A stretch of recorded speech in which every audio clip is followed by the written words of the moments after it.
नमस्कार दोस्तों, मेरा नाम प्रोफेसर कुलविंदर सिंह है और मैं पेरेंटिंग के ऊपर अलग अलग तरह के वीडियोस पोस्ट करता रहता हूँ और उसमें मुझे इस बात का गर्व है कि करीब करीब 1 से सवा लाख व्यक्तियों को, माँ बाप को अलग अलग सेशंस में इंडिविजुअली उन्हें गाइड करने का मुझे सौभाग्य प्राप्त हुआ।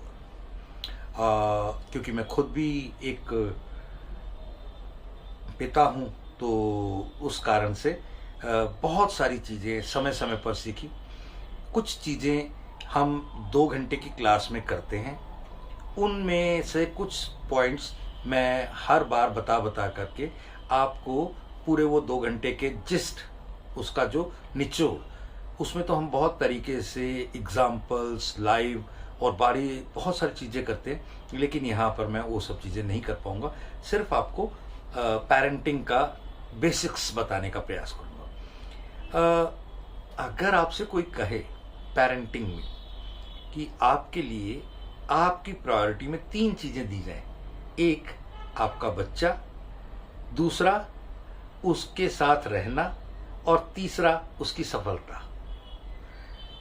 एक बच्चा यानी उसकी जिंदगी, दूसरा उसकी सफलता और तीसरा दूसरा उसके साथ रहना और तीसरा उसकी सफलता। तो आपकी प्रायोरिटी क्या होगी? आमतौर पे लोग कहेंगे कि यार बच्चे की सफलता, कई बार होता है कि नहीं बच्चे के साथ रहना, कई बार होता है कि नहीं बच्चे की ज़िंदगी। तो दोस्तों, ये सबसे पहला नियम है, बच्चे की ज़िंदगी ही सबसे इम्पॉर्टेंट है और उसके बाद दूसरे नंबर पे इम्पॉर्टेंट है बच्चे के साथ रहना। अगर वो आपके साथ रहा और जीवित रहा तो सफल तो उसने होना ही है। जब आप सफल हैं तो आपके बच्चे ने आपसे सीख कर बहुत कुछ सफलता के रूप में आपको आनंदित कर ही देना है। ये बहुत इम्पॉर्टेंट बात है, इसकी गहराई को पहचानने की जरूरत करना, कोशिश करना। एक दूसरी इम्पॉर्टेंट बात है कि बच्चे होते कौन है, हमारे कौन होते हैं? हमारे बच्चे ही होते हैं? नहीं, हमारे पास भगवान की अमानत होते हैं। हम उनसे इतनी उम्मीदें लगा लेते हैं, इतनी पाबंदियां लगा देते हैं। अगर सच बताएं, आपको हमारे माँ बाप ने जो जब किया था उसको अगर हम सोचें तो शायद आप कहेंगे कि उन्होंने गाहे बगाहे लाख दर्जे अच्छी माँ बाप का रोल निभाया था जो हम आज निभा रहे हैं। आज तो एक ही एक बच्चा है और सारी उम्मीदें उसी से। अरे तूने तो डॉक्टर बनना है, तेरे मार्क्स कम आए, तू तो स्विमिंग भी नहीं सीख रहा, या तू तो डांस क्लासेस में भी नहीं जाता, तेरे को सिंगिंग भी नहीं आती, उसके मार्क्स इतने आ गए, वो टीचर उसको प्राइज दे रही है, वगैरह वगैरह वगैरह वगैरह। इतने कंपैरिजन, इतना क्रिटिसिज्म, इतनी चीज़ें, ये इसलिए क्योंकि हम उसे अपनी बपोती, अपनी क्या कहते हैं, मलकियत समझते हैं। नहीं है, वो भगवान की अमानत है।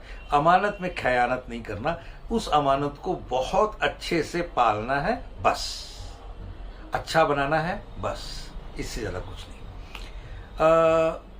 तीसरा, 3 सी हैं, कंपेयर करना, इससे उससे, उसी के पास से नहीं, कंपेयर नहीं करना।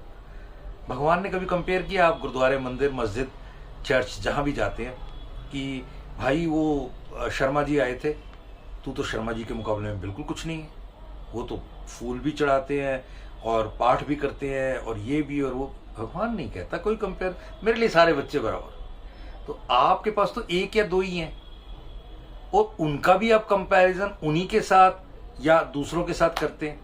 नहीं करना।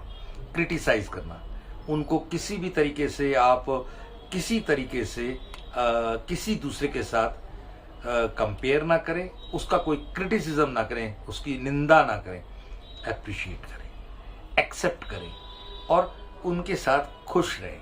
तीसरा, बहुत इंपॉर्टेंट उनके लिए, कि उनको कैटेगराइज ना करें जुडिशियसली कि भाई बच्चे ने कुछ मुंह से बोला तो आपको पता है कि कोई डिमांड ही करेगा। ऐसा नहीं होता। वो ये भी तो बता सकता है कि पापा ये जो गर्मी है ना, गर्मी के दिनों में ना वो रेड और येलो फूल लगते हैं ना पेड़ के ऊपर, वो कितने अच्छे। आज मैं आ रहा था, मेरे दोस्त ने हमारी फोटो खींची, बड़ी अच्छी आई है। मैंने उसको बोला सेंड करना। अरे कुछ भी तो अच्छा वो बता सकता है, कुछ एक्सपीरियंस बता सकता है। हमेशा हम उनके मन में ही सोच के रखा होता है कि ये ऐसा ही करेगा। देन अप्रिशिएट करना, उनको बोस्ट करना। बूस्ट करने का मतलब ये हो गया कि उनके लिए क्या अच्छा है वो उनको गाइड करना, समझाना, बताना, और उसके लिए उनकी तारीफ भी करना और उनको सहारा देना कि आप ये कर सकते हो और आपका ये बहुत अच्छा रिजल्ट आएगा। और फिर अभी जैसे 10th-12th के रिजल्ट आए हैं, जिनके 95% आए हैं, उनके माँ बाप ज़्यादा दुखी हैं कि बच्चे का क्या होगा, कैसे होगा। हम तो उम्मीद कर रहे थे 97 की, 98 की।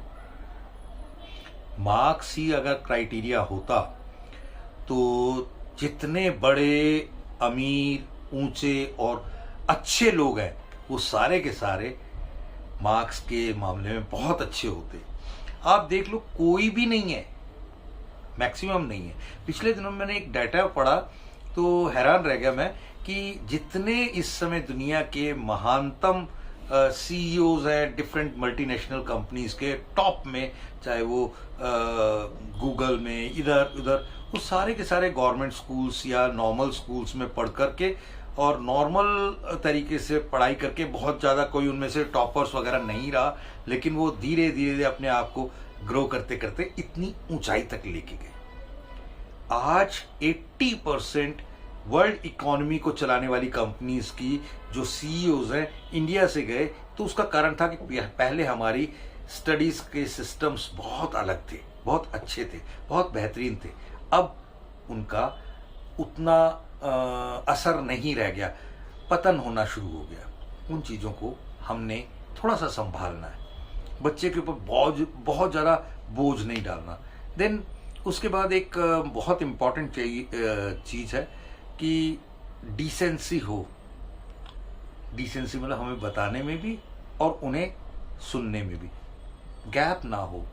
प्यार से, आराम से, समझदारी से उन्हें भी समझाएं और उन्हें भी इज्जत दें, ताकि वो हमारी बदले में इज्जत कर सके।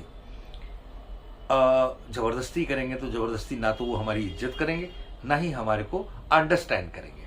एथिक्स, नियमों का खुद पालन करें और नियमों के पालन के अनुसार उनके सामने मिसाल कायम करें, वो अपने आप चीज़ों को मानना शुरू कर देंगे। इतना ही एथिक्स के बाद फ्लरिश, वो उसको नर्चर करना है, उसको एक फूल की तरह बड़ा करना है। ये बहुत इम्पॉर्टेंट चीज़ है। और जो सबसे इम्पॉर्टेंट बात मैं कहना चाहूँगा वो ये कि गॉड फियरिंग बनाना है। हर हाल, हर काल खुश रहना, हैप्पीनेस सिखानी है। और एक इम्पॉर्टेंट चीज़ है कि जस्ट एक लिविंग को, आज को जीने के लिए उन्हें तैयार करना है। ये अच्छा नहीं हुआ, उसके लिए पास्ट हो गया। पास्ट का मतलब भूत। भूत के साथ चिमड़ने में कोई फायदा नहीं है। जो बीत गया बीत गया, जो आएगा वो भी आया नहीं है। बस आज को अच्छे तरीके से जियो भी और व्यतीत भी करो। अगर घर में 2 आम भी आए हैं तो बड़े आराम से, प्यार से काट के सबके साथ बैठ के इकट्ठे खाए जाएं, तो उसमें जो स्वाद आएगा तो वो किलो के हिसाब से, जब आप आइसक्रीमें और बहुत सारी चीज़ें लाते हैं तो उनके मुकाबले में ये बहुत ज़्यादा अच्छा होगा कि आराम से बैठ के एक दूसरे के साथ आप उसको आज में एंजॉय करो। और लास्टली, हम उनके ऑनर नहीं है, हम उनके लिए एक संरक्षक है। तो संरक्षक की तरह उनकी सेवा संभाल करनी हमें जरूरी है। ये कर लिया तो मेरे ख्याल से हमारे बच्चों में और हमारे में एक गैप जो बढ़ता चला जा रहा है वो कम हो जाएगा। और सोशल मीडिया से क्या, कहाँ तक कितना लेना है, उतना एक पाबंदी थोड़ी सी लगानी जरूरी है, क्योंकि उसमें कहीं ना वो कुछ ऐसा जो आपको या किसी को भी नहीं देखना चाहिए, वो सब चीज़ें देख रहा है, सीख रहा है, तो वो नुकसानदायक हो सकता है। बस इतना ही। इसी तरह से मैं 8-8, 10-10 मिनट के कई वीडियोस बना के ये पूरा पेरेंटिंग का सीरीज भी मैं आपके साथ शेयर करूंगा। Thank you. जय हिंद।